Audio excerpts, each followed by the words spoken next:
Самый красивый город на земле, говорят про Казань сами казанцы. И при этом многие из них новогодние каникулы стараются провести за пределами родной столицы. Почему? Ответы, как правило, не оригинальны. Хочется сменить обстановку, набраться новых впечатлений. А чем нас может удивить знакомая с детства Казань? Опять застолье, прогулки по привычным маршрутам, традиционные елки. До поры до времени чиновники в мэрии воспринимали эту позицию, можно сказать, с пониманием, даже снисходительно. Казань открывалась новыми красками для многочисленных гостей именно в новогодние каникулы. Туристический поток рос как на дрожжах, но грянул форс-мажор в виде пандемии коронавируса, и столица Татарстана смогла пройти это испытание достойно. С одной стороны, есть, конечно, снижение показателей по числу туристов на новогодние праздники. В этом году Казань в этот период посетила порядка 140 тысяч туристов. В прошлом году их было более 150 тысяч, в 2020-м около 170 тысяч. Однако, с учетом ограничений и пандемии, язык не поворачивается назвать этот Новый год периодом упущенных возможностей. Казань смогла удивить в этом году разнообразием форматов отдыха и небывалой красотой ночного города.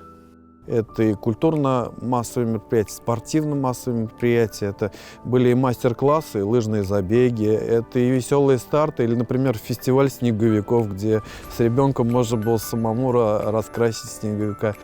Трудно удивить гостей и горожан насыщенностью культурных и иных мероприятий, если нет подходящей инфраструктуры, мест отдыха.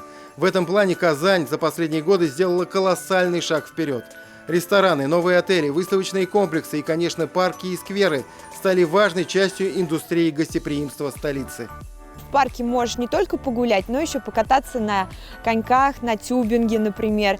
Или же, например, эко-направление, да, когда ты хочешь уединиться, когда не хочешь много толпы вокруг, где-то в природе, недалеко от Казани, да, это экотуризм.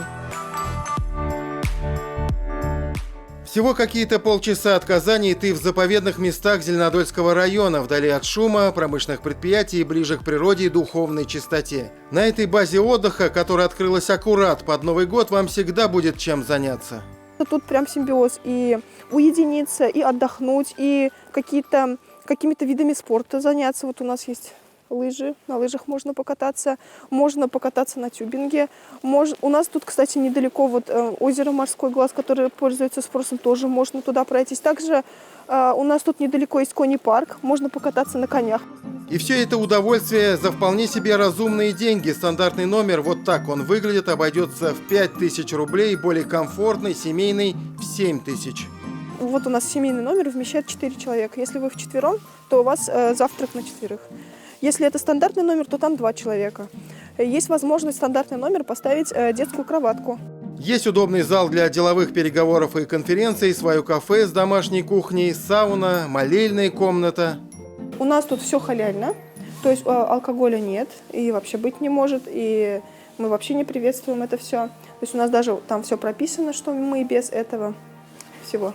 Ну, понятно. Вот.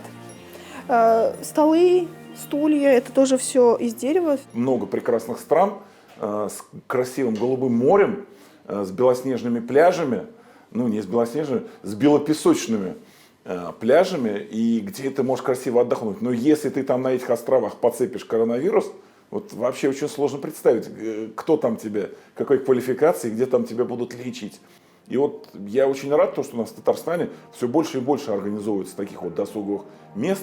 Конечно, не только Казань, весь Татарстан в этот новогодний период может стать прекрасной альтернативой экзотическим зарубежным курортам.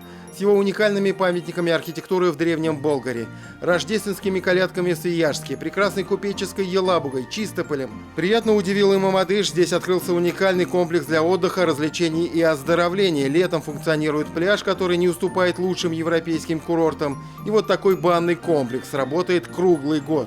Ну а если вы житель Казани и не хотите никуда выезжать из родного города, у вас есть великолепная возможность целый день провести в Казанском Кремле. Именно целый день. Территория Казанского Кремля уже давно стала местом притяжения туристов, а с недавних пор еще и мощным, активным общественным и культурным центром. А теперь еще одной из вкусных точек на карте гастрономической столицы России, как теперь называют Казань.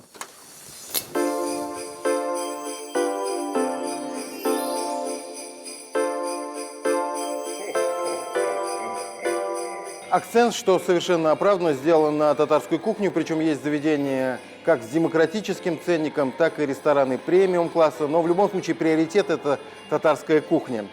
И есть и другие фишки для привлечения клиентов, как, например, вот этот робот-официант. Ну а приоритет все равно – это татарская кухня. Эшпешмак и чай. Очень вкусно.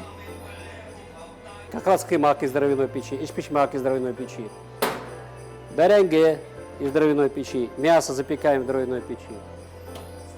И здесь у нас идет суп-лапша, который мы готовим, сами нарезаем, в бульоне варим, и тут же в этом бульоне у нас все это мы готовим.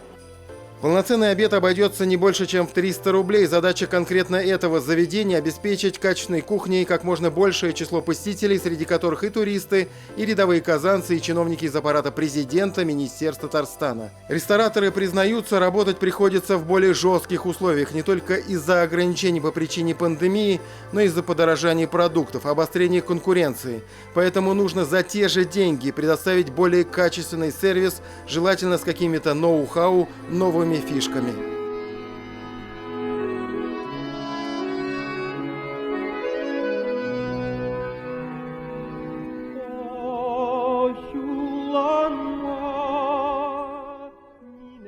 У нас в меню можно проследить эволюцию татарской кухни.